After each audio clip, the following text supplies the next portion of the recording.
Happy Sabbath. Yes, I could like as we kneel down for a word of prayer. Let's pray and pray. Our dear Loving God, we thank you so much for this morning. We thank you for the Sabbath day. Thank you for enabling us to gather here together to share your word. Help us on this day, all that we're going to study together, that we can be able to grow together as we walk in this dispensation. Let your will always be done in our lives until the end of these sessions. In Jesus' name I pray. Amen.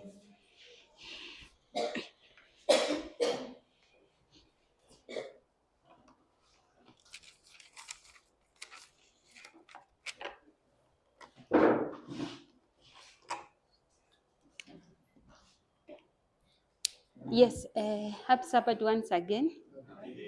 Yeah, today I want us to share a common subject that has been with us for quite some time. So today we are going to review the reviewing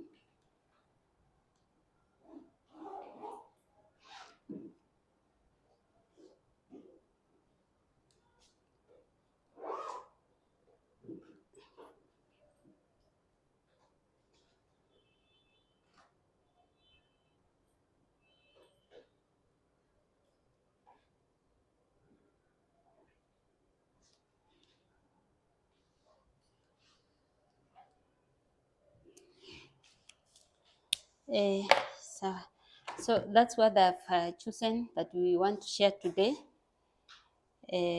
That this topic has been with us for many years, and I believe we are going to be with it to understand it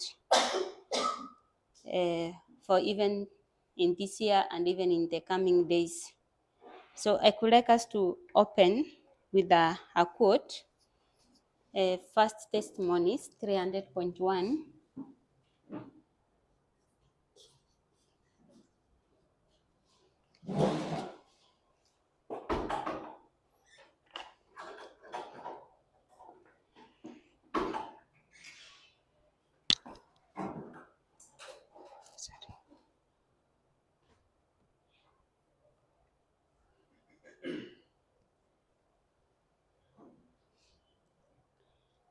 Okay, I can read. Hope we are all there. Tuko huko pamoja.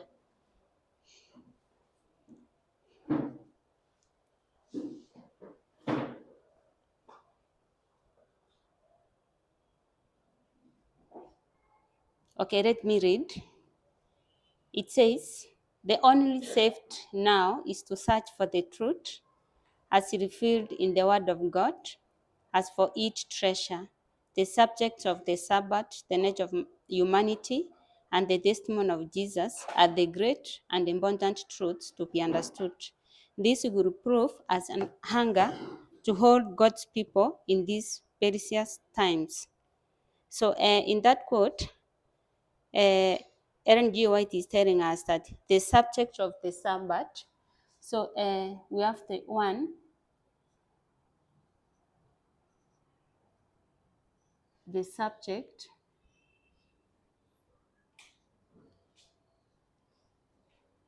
of the Sabbath,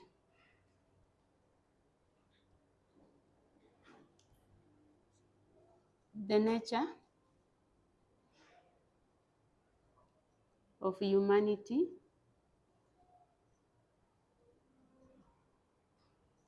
and the third point is the testimony of Jesus.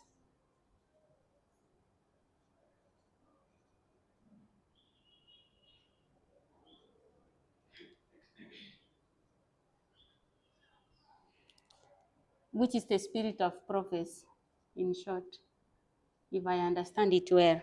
So the three subjects, the quote is telling us there are important truths that we hold on, and I believe even today, these subjects are important to us because when we talk of the Sabbath, we have come to understand it, and even in our time period, we have come to understand broader of it, and we have included the last 6 commandments, which is the the subject of understanding equality. So when we want to revisit this subject of the nature of humanity, I want to trace it from how it came to this movement all the way. I might not go up to the current understanding because there are studies being shared out recently, I believe, in this year. So when I talk of this subject, if I may draw the reform line of the priest,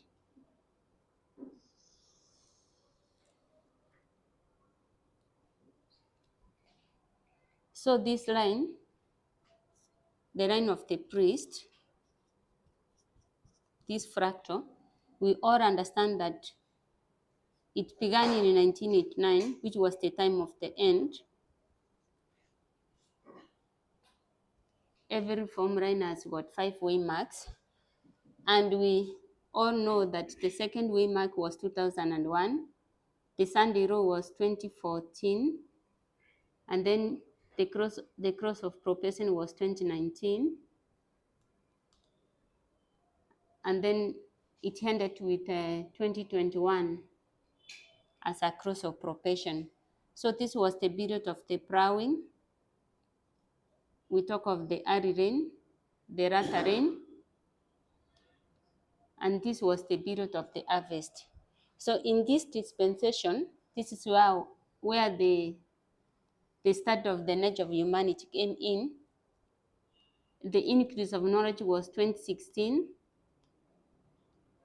and then we had the midnight cry in 2018, sorry, 2018.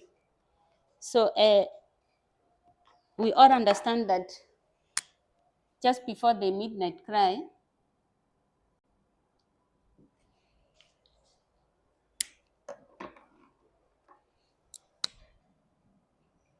yeah, this way between 2016 and 2018, we have 2017, and this is when the start of the nature of humanity was introduced. So you can even trace it all the way from 2014, 2016, when we had the studies or when we had the parables in this movement, and it triggered to the study of the nature of humanity. So I could like us to share our views. In the year 2017,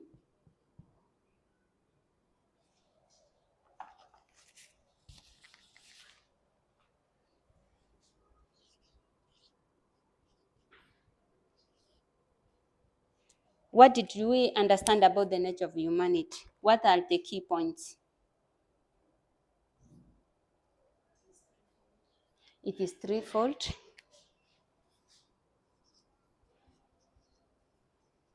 Yes. What are the threefold? We had the physical,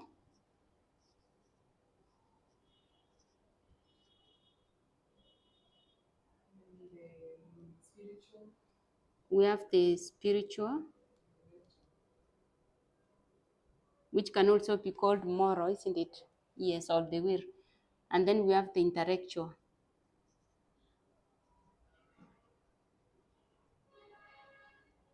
Do we all agree this is what we understood? That in the year 2017, we understand that as human beings, we're spiritual beings, and we have a house that we live in, isn't it? That has, if this is Marx,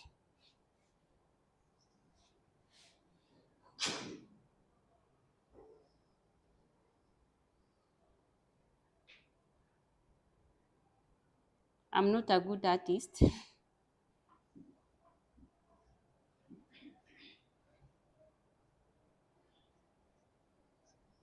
If this is me, Gladys, this is my house, and then how do you draw an heart?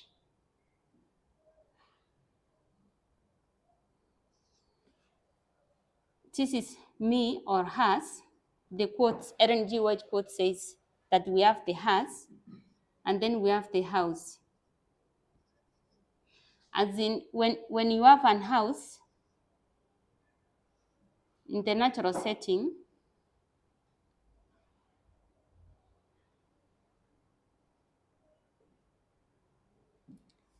all of us, we know this is a symbol of an house. And then me as Gladys,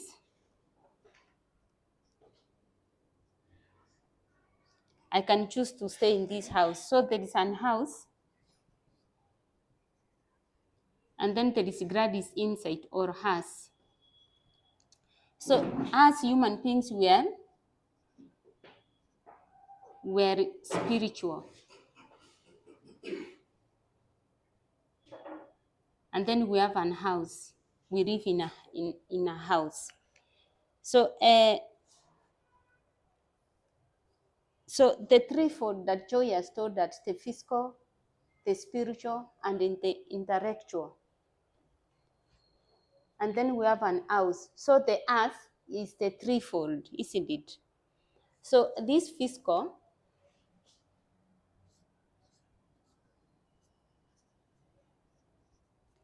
so Kari, what are the physical? What's the physical?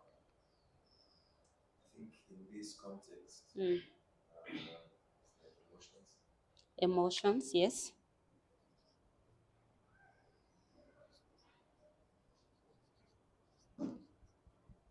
Your emotions, we term them as physical, isn't it? Anything else?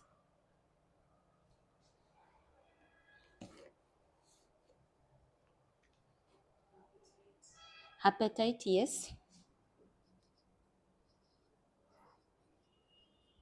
It is something that you cannot touch, but you can express it through the house, isn't it? We have Ellen G. White can say the animal propensities. She uses that word.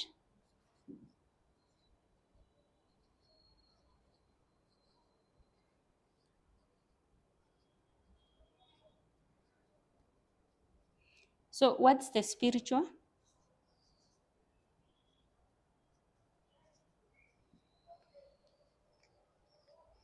It's also called the moral, isn't it? This is the moral. Sorry. Your morals or the willpower.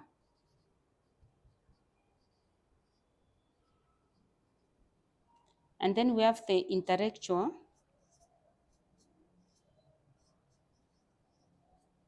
which is the understanding.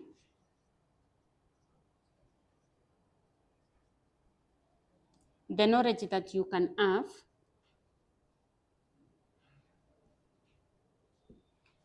What else? Our memory.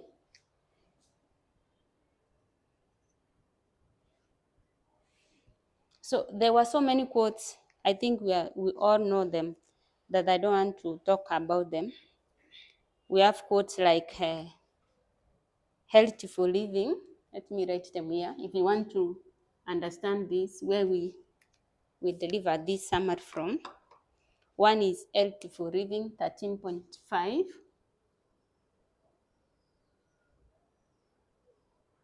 Another quote, Carrie, you remember? Education 15.1.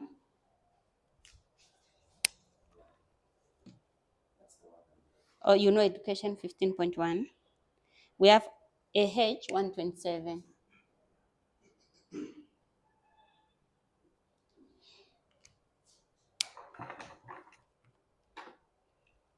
So the first point that I've talked is that the key point in that year 2017,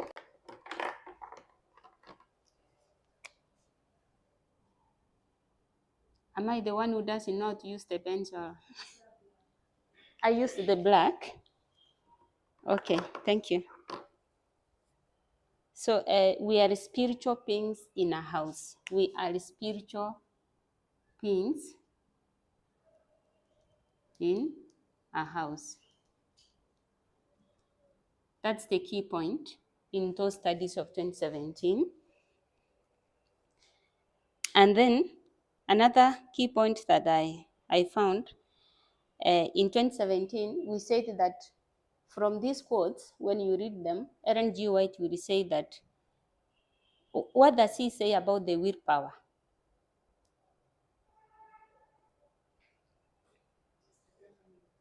Yes, the willpower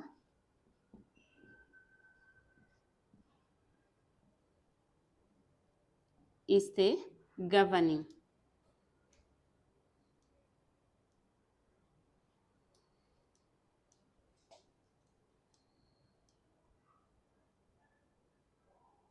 The will is the governing power. Ama ikae tu hivyo.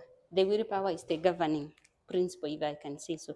As in, this moral, it's able to control the spiritual and the intellectual. That if you want to do something without the willpower accepting, uh, if you want to have to be a good Christian, you must allow this willpower to control you, to control the emotions, to control your appetite, and even to control the actually the high powers. She says that the high powers, which is the spiritual and the intellectual, should control the what? The physical.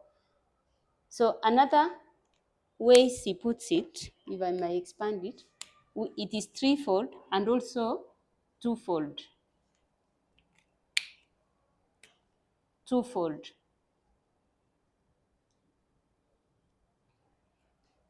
So the twofold,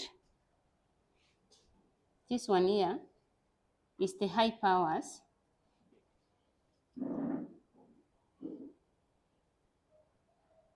and the physical is being termed as the lower powers. So these high powers, they're the one to take control of the lower power. So the willpower, in short, is the governing power of the of the lower powers or the physical. So another thing that I found in 2017 is that sin is a choice. Did we all agree on that point? Sin is a choice.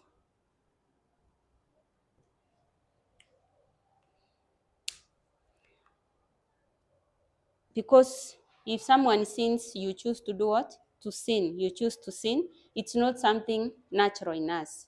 So sin is a choice. It's not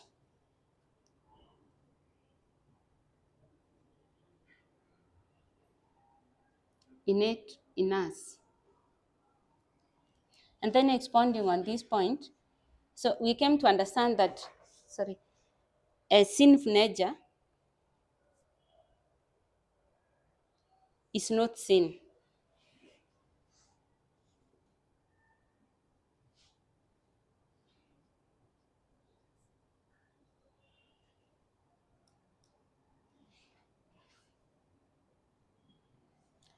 Because when we talk of the first Adam,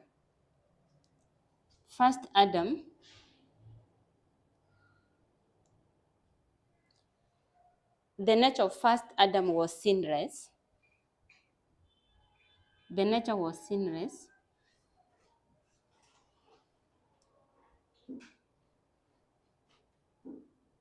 But at the end of the day, what happened? He fell into sin. He sinned.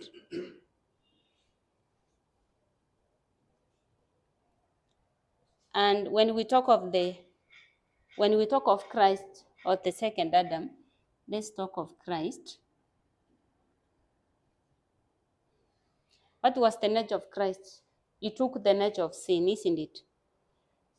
The nature of Christ was sinful. He took the nature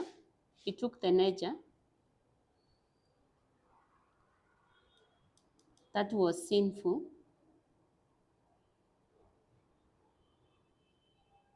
but he did not sin. He was sinless.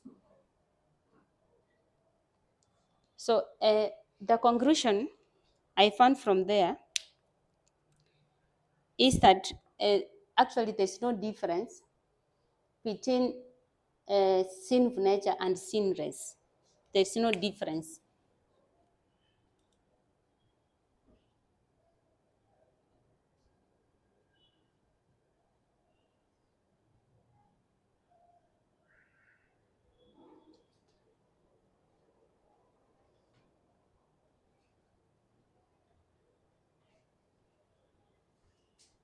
Let me write here now.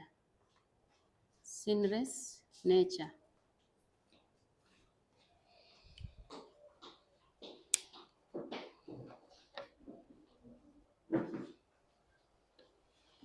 So that's what I understand, and I believe all of us. So when we come to 2018, we have the right of the midnight cry.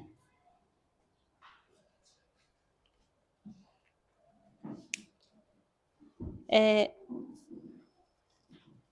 so this right of the midnight cry, I'm just giving a summary. The right of the midnight cry, it pointed us to the test of equality. Do we all agree?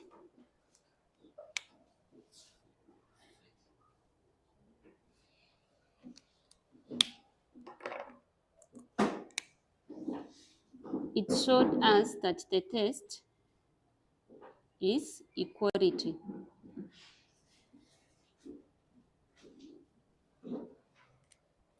So Joy, how do you marry the two? We have the midnight cry, the test equality, and we have the study of the nature of humanity.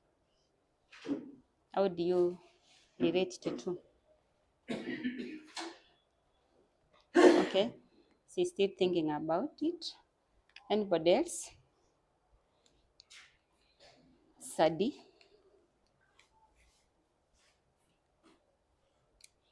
What comes to mind is the test of equality Yes. helped us to see that we, the different genders, are the same. Yeah.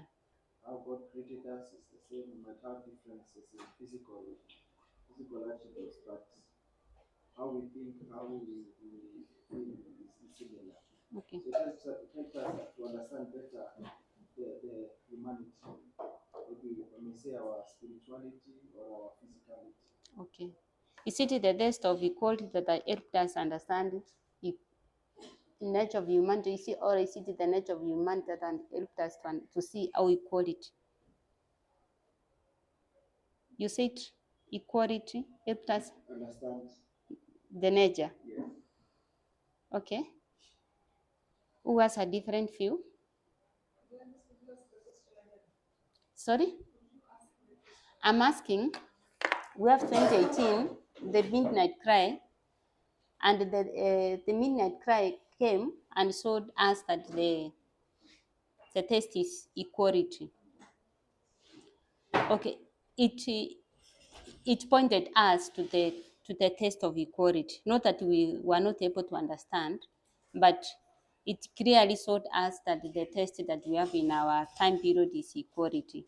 So I was asking, how can you explain the two, the nature of humanity and the test of equality? Because the two, it's like a hand and a graph. So what helped what to understand what? Yes. Now you can answer.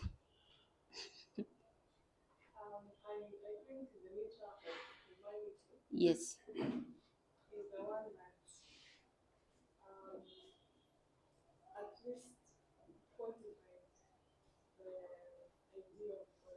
Yes.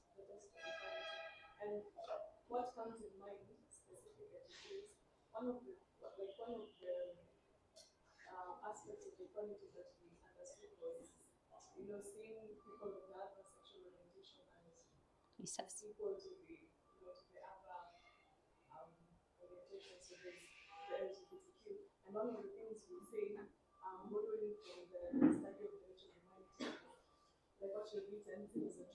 Yeah.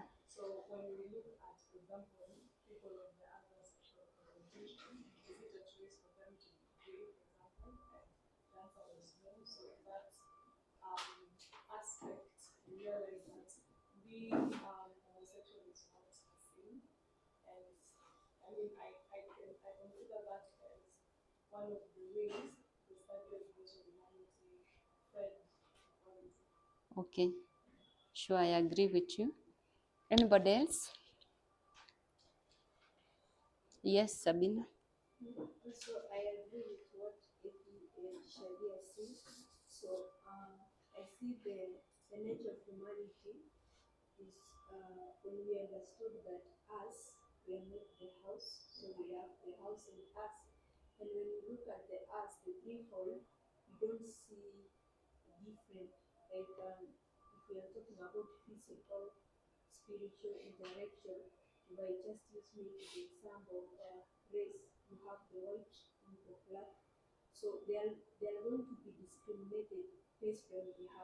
Yes.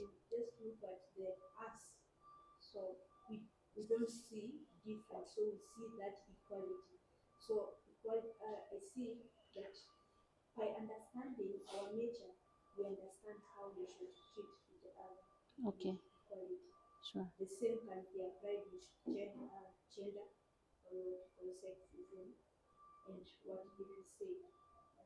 Okay, thank you. I think we all agree because all your points are very clear. So it's on when the midnight cry came, the test is equality, and now you have understanding of gender. We had three things that we understand.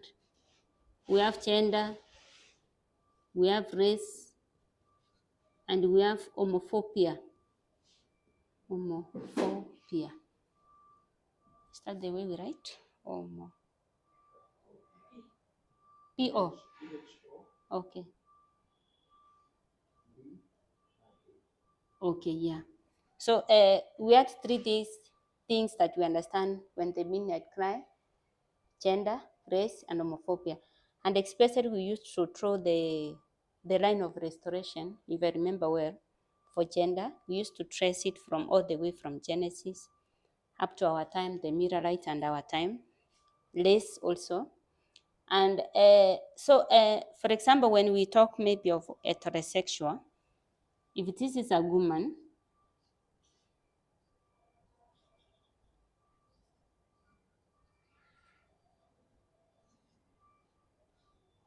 and this is a man,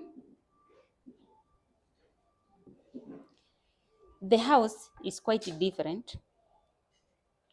But when you talk of the threefold, there is physical, the spiritual, and the intellectual, the moral, they're all the same. So if the threefold in a woman and a man, they're just the same, it's only the house which is different. So the test of the understanding of humanity, the nature of humanity, that we are all the same. It's the difference is that we have different houses that host us. Just like this person who lives in this house, someone else can come and have a different house, but they're all human beings. So the test of nature of equality, to me, I see it agreeing with the test of equality. It helped us understand more of our test and even accept it more. So basically, to me, that's what I got from the year 2018. Is there anybody with an addition? So we have 2019. When we talk of 2019 externally, there was a book. I'm just going to mention it. The book Gendered Brain.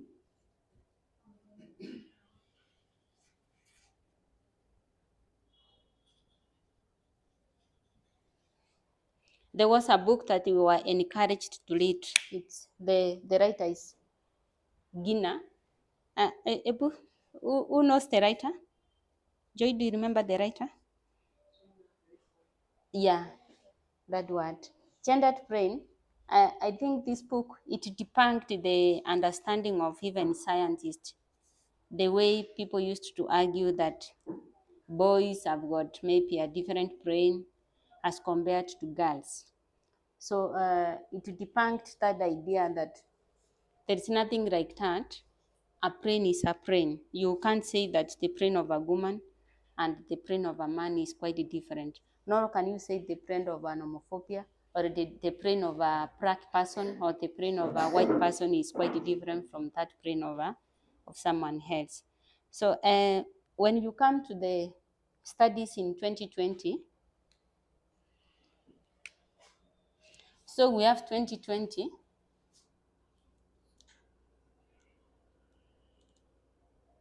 We have a camp meeting in Uganda.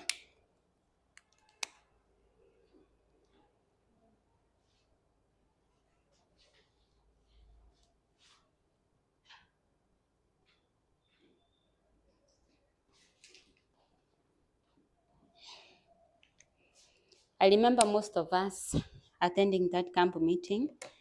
So in that camp meeting, Paminda, I remember Etates was there. I also managed to attend like a week. So there were several studies that were being done. And one of the key things that we understood more of the house. And we also used models to understand more of the nature of humanity. Uh, One of the key things that we understood, we have the 7 steps of salvation.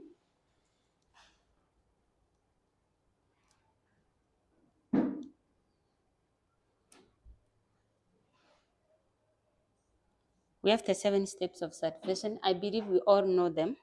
Can we list them? Who is going to help us list them in order? Anybody reading from the class? What's the first step?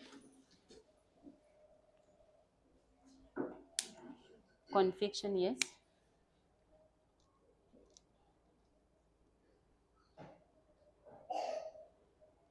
And the second?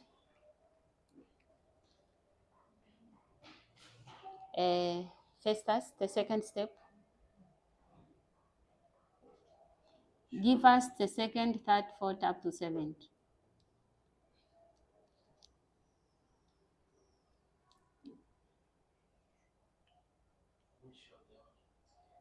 Okay. You just know them random. Tell us your random. Okay. Who is going to help? Choose someone to list for you. Oh, Effie. Yes.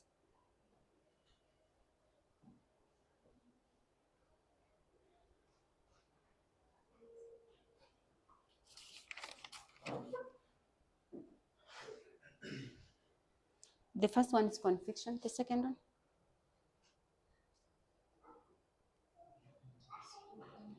Repentance. Yes. Festus remembered repentance. Continue, Festus.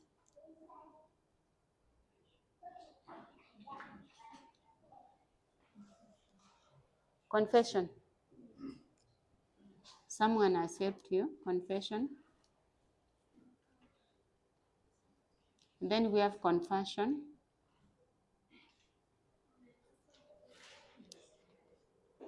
And then we have justification and sanctification. Justification.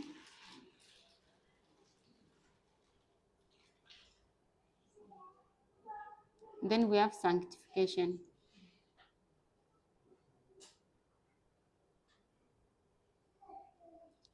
And then the last one is glorification. And then these 7 steps of salvation, if we put them in a form line, for example, the line of 144,000,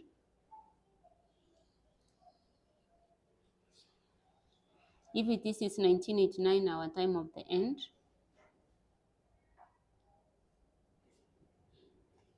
the second way mark 2001, let me write 2024 as the Sunday row,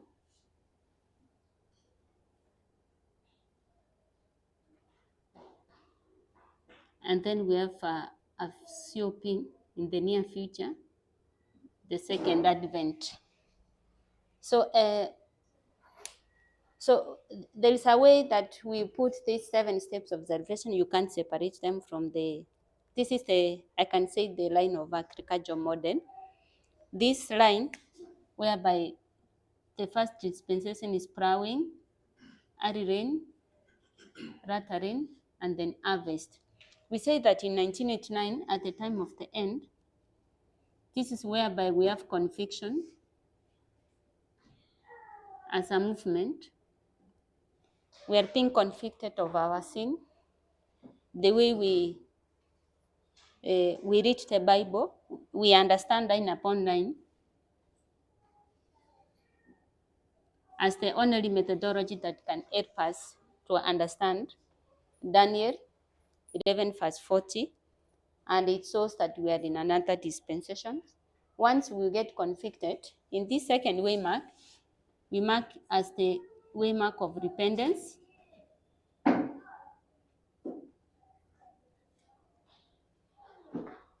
confession, confession,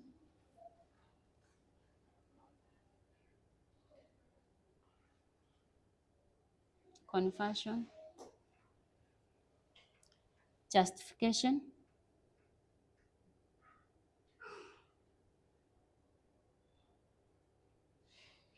Sanctification is a lifetime process. We can put it there because of space. Let me write it here.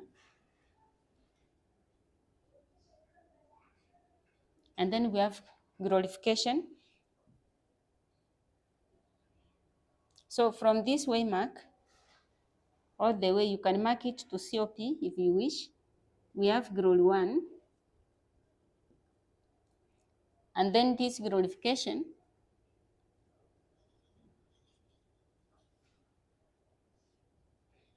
we have also glory 2.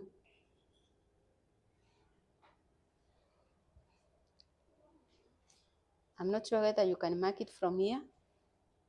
And then we say sanctification is a lifetime process, even for 1,000 years. So when you talk of the nature of humanity and this structure that I've late here, the 7 steps of salvation and this agricultural model, we see that grade 1, what is it, Joy? What do you understand by grade 1?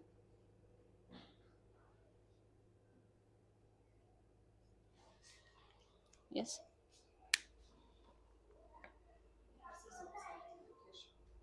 Okay. Okay. So grade 1 is the process of sanctification. You are growing grace to grace. Okay. Thank you. Anybody else who can add on choice point? Penta, what do you understand by grade 1? On the structure that you just drawn from 201 to mark baptism, Yes. then at that point there is that immersion in water, then resurrect. So there is that new person or new being Yes. that has come out of that water. Yes. So the inner you has been glorified. Yes. So you are there to walk in glory. Yes. At that time. Then for the glory 2, there is that outer glorification that happens. Okay. Thank you. I agree with all your points, Joy and Penta. Penta has also added more that grade 1 is the inner. That's the language you have used. It is this threefold that are being glorified.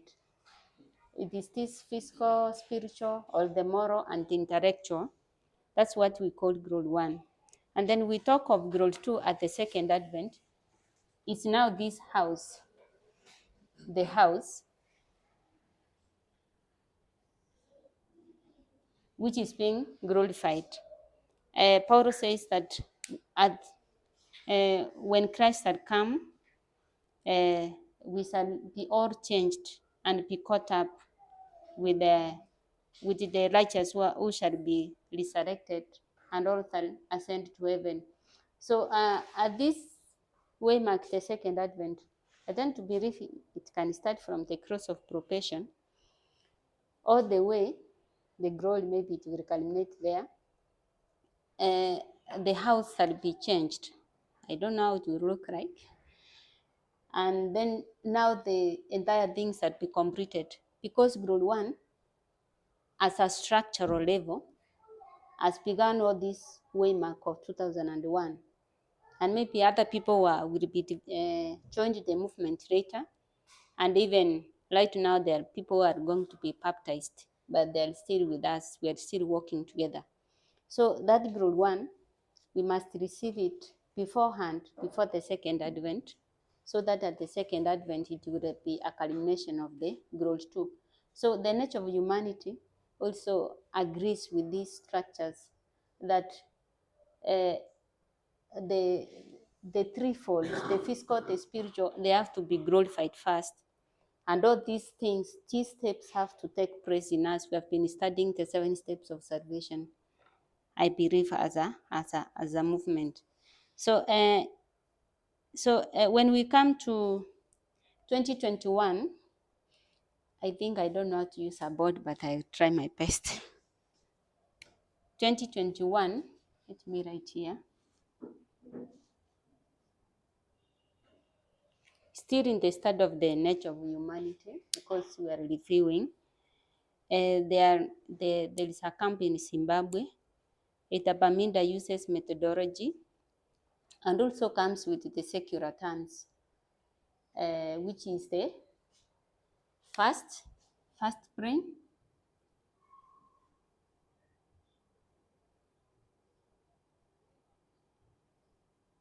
because of space, let me write fast, and then we have slow brain.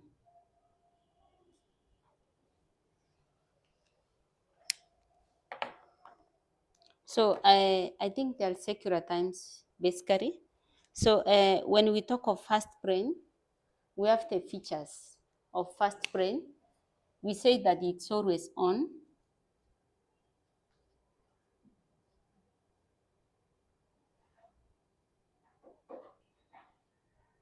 So if it is always on, what about the slow brain? We say it's always off.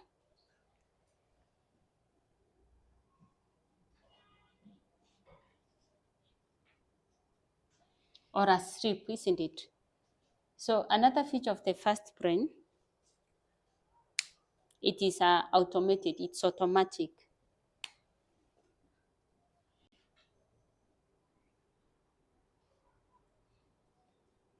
Because this one is off, it's not automatic. We have the 3 Fs in the fast brain. What are the 3 Fs, Judy, of the fast brain?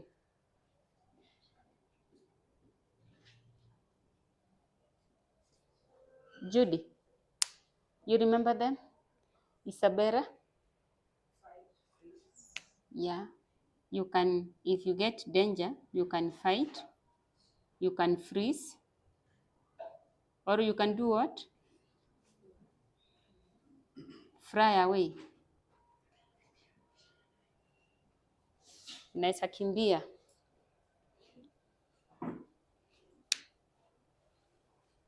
So, and then but when you talk of the slow brain, we can also add the point it is thoughtful. Before it does something, it has to think about it. That's why it is slow. It is thoughtful. You have to take time and think about it. And once it does something, it is deliberate. If you have thought of something that I really want to do this, now if you used your slow brain, then you do it, it's now being considered as deliberate intentions, that you have done it deliberately. And also, we came up with medical terms in that year. What are the medical terms? Yes, someone is talking about them.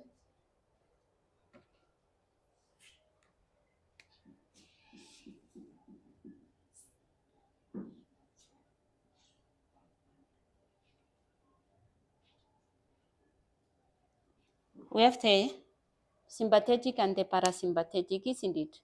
Where do we put the parasympathetic and the sympathetic? Which one goes where? Sympathetic is first.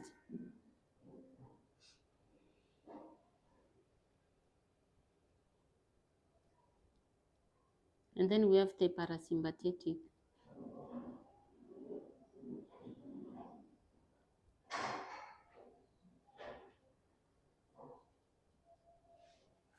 So I think because of the complex of the brain, it's not that we have understood entirely how the brain works, because it is quite complex. And we have this concept in the movement: if something is complex, you try to kind of, you are dismantling it so that you can be able to understand it. For example, when we talk God is love, you can put God's law maybe aside. If you understand the law, how the law of God works, then you can be able to understand the the love of God. Because when we talk of the parasympathetic and the sympathetic, I think this is a autonomic nervous system, and we have the other systems in the brain, because this is just part of the how the brain works. Because if you are in distress, for example, if there is this door is closed and there is fire outside, the body will stimulate the sympathetic first, because you are in need of, it is the first brain.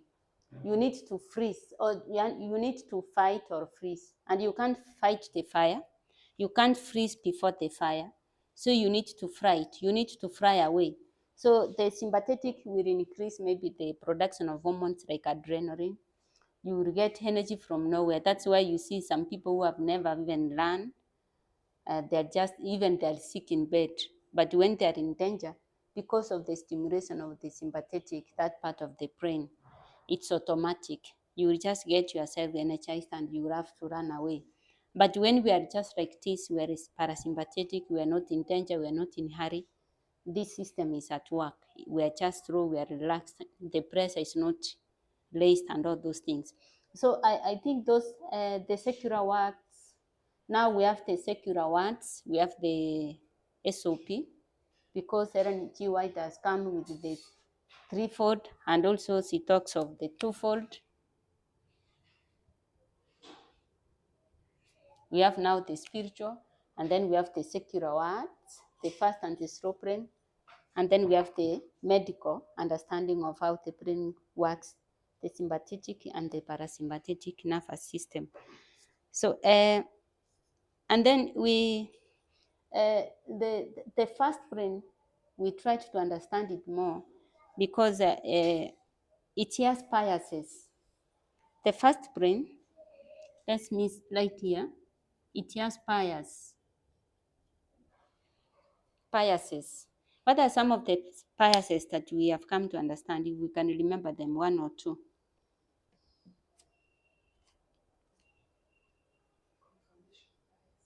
Con, conf, confirmation. I'll explain a little bit. Actually, it's that you're more likely to agree with something Mm-hmm. that you already know. Okay. Okay. Yeah. Is it? Can I say the frequency of exposure bias? I, I think so. We have frequency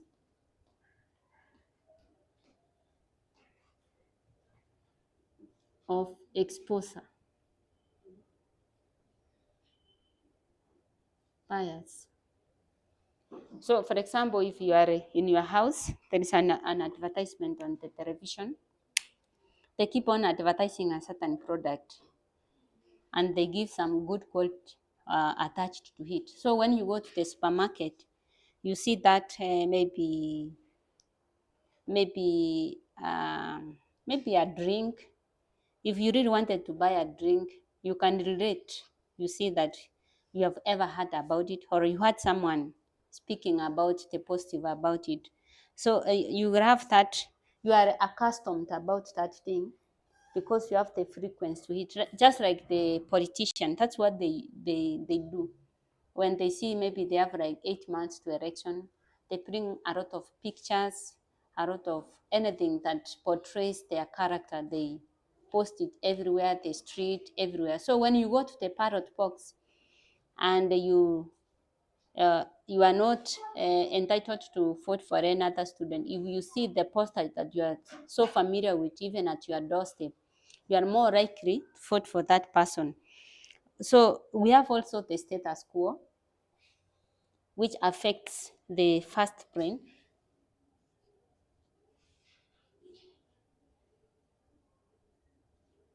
The status quo, I think most of us, we were conservative Seventh-day Adventists, and even you have encountered some of your friends who are maybe in Adventist or in another religion. Because of that status quo, it's even so hard to convince this person that there is another way that you can understand these truths. We have a methodology of understanding the Bible. This person will always tell you that we have the spirit of prophets there, NG. So the status quo can affect someone else.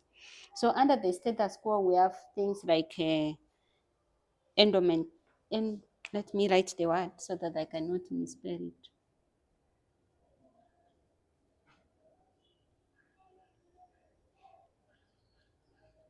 We have endowment effect. We have also the loss.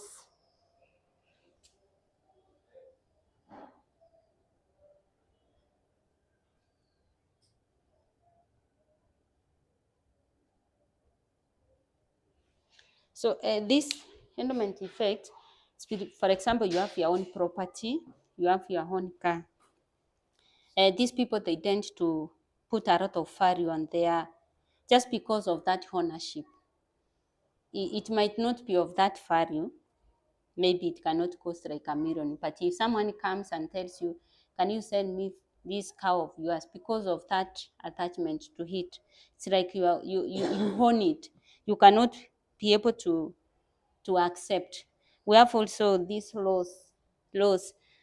People, if you have several, maybe animals or items in your house, someone comes and steal one of them, you tend to mourn for the loss than even for the anything that you have, or even for the gains. If someone gives you a gain for your loss, you will still remember you are something that you lost. And another thing that we have come to understand is that the tunnel vision. We have tunnel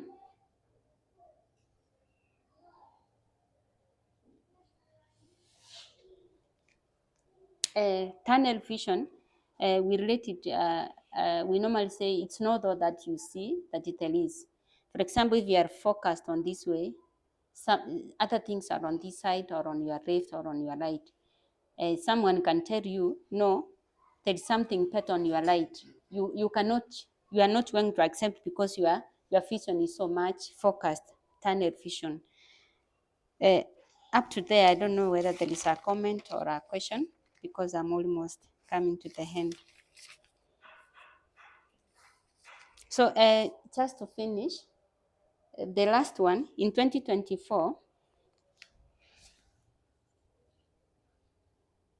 we have the understanding of the Second Amendment.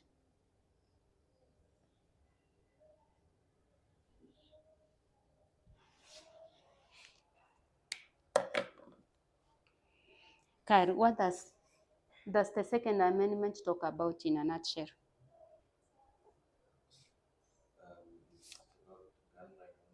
Yes,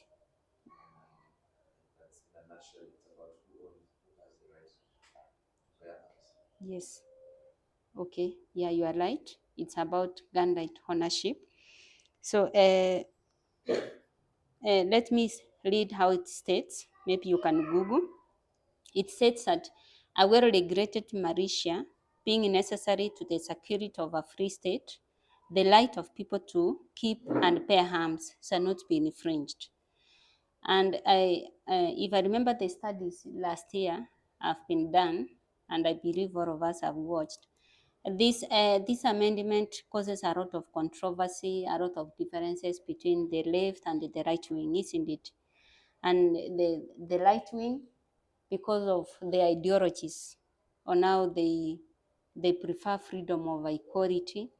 They see that this amendment, it gives right for anybody in the society to have the gun and even to use it indiscriminately, provided it was a gun to protect yourself.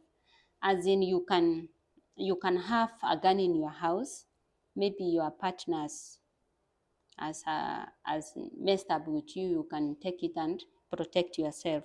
Or maybe even if you are anybody else, maybe you are mentally sick, you have a right to own a gun. When you come to the right wing, because of the ideologies, they believe on the equality of a freedom. They see, yeah, gun rights, the militia can have the guns to control the general, even individuals can have guns, but under what grounds? These people have to be mentally stable and they have to be responsible now they are going to use the guns. So I don't know if I'm correct to say that. So when we start, we do that study externally, we see gun rights. In short, it's about the issue of self-defense, the issue of self-defense. So the natural story, that's the gun rights, is trying to show as someone can have a gun and an individual for the purpose of defending him or herself, or this person can have a gun to protect. And us as Christians, what do we have? We have the first brain. Where is it? Yeah, the first brain is now our gun. You are able to do all these things because of the first brain. If you are in danger, it's a self-defense. So we were able to see that you can't control the first brain because it is there to control you. And another thing that we have come to understand recently, when we look in 2017, Ellen G. White tells us that where is that point? Who controls who? The willpower. The will is the master of the rawer passions. But when we look keenly, because of the methodology that we have had, we see that these brains, they work independently. There is no brain that is controlling another. They work separately, but in unity. We cannot say that the high powers, as Ellen G. White puts it, is the one in control of the lower powers, because the lower powers are there to do what? To protect us. They are there to defend us. And also, when we look internally, well, verses that we have come to understand that I could like us to read Matthew chapter 5, verse 38 and 39.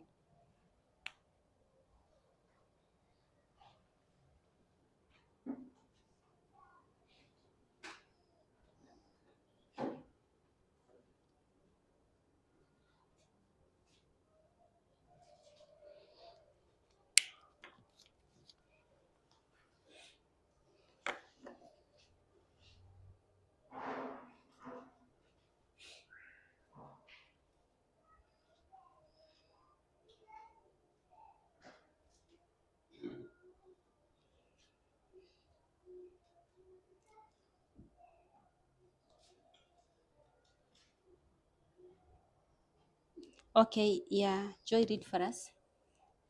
You have heard that it has been said, an eye for an eye and a tooth for a tooth. But I say unto you that you resist not evil, but whosoever shall smite thee on thy right cheek, turn to him the other also. Okay, thank you. Christ is speaking these words. You have heard that it had been said, an eye for an eye. So, well, these words, where can we get them? Who was practicing these words, an eye for an eye? Because Christ is quoting somewhere in the Old Testament. Sorry, Festus.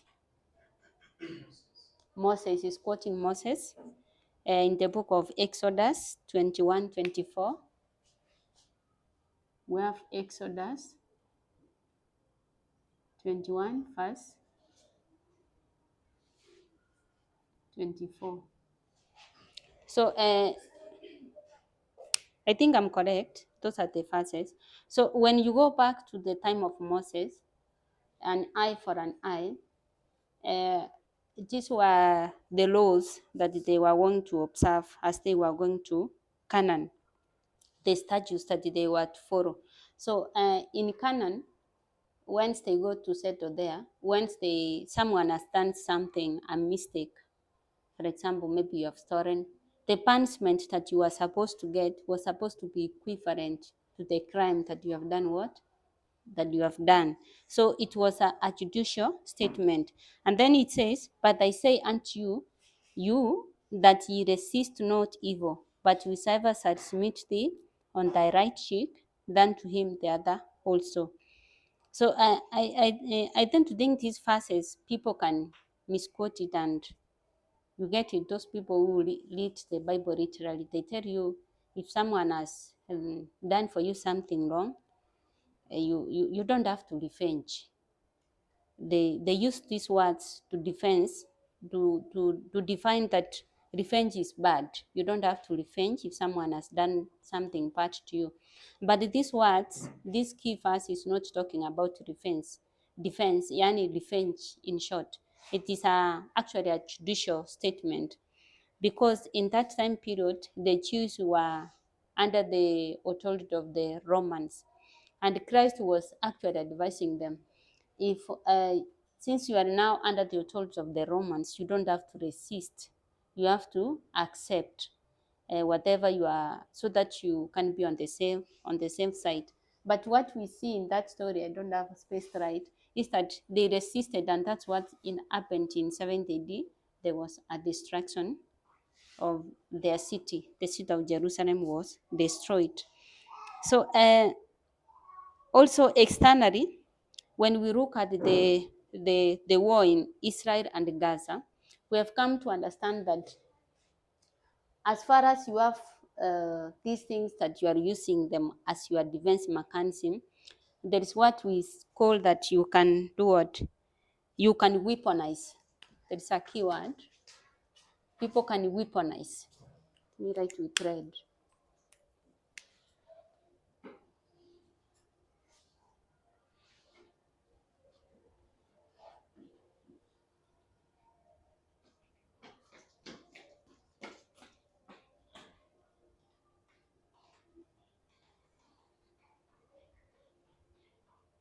So who can tell us how, when you look at the war in Gaza, between Gaza and Israel, as a very good example of what's happening today?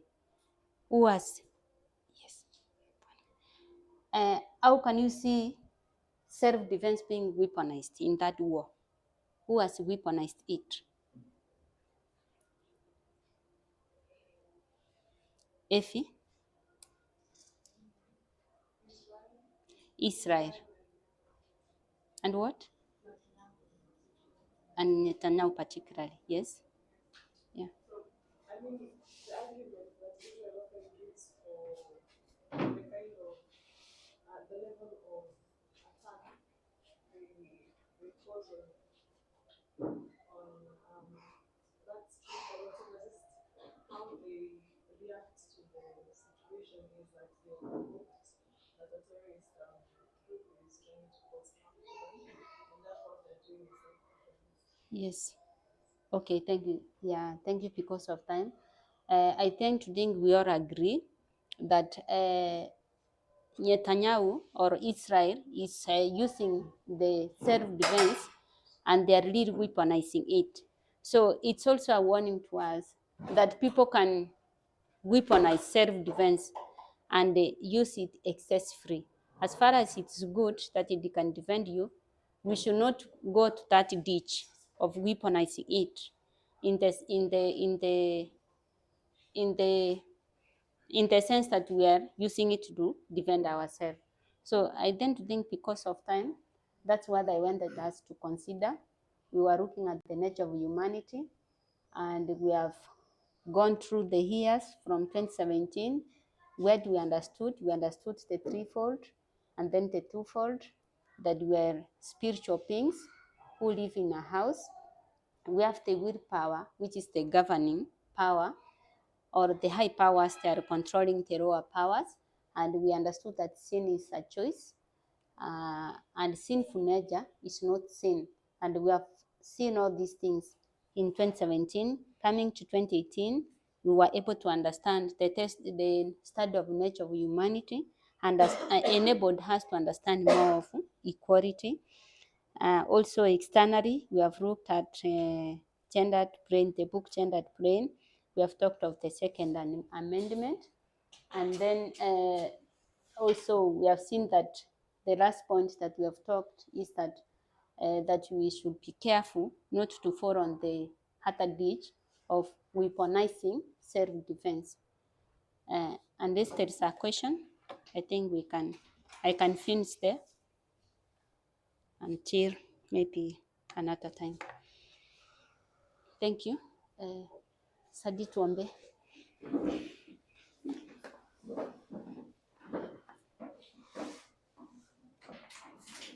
Pray. Dear God, we'd like to thank you for the session we've had to remind ourselves about how you've led us, how far you brought us from our understanding of the nature of humanity. And Lord, as we know, the test is how we treat one another. Pray, Lord, for grace. And we also like to pray that what you've learned might also be helpful in the test that we have. Thank you for Gladys, who has led us through this also. We ask all these things through Jesus' name. Amen.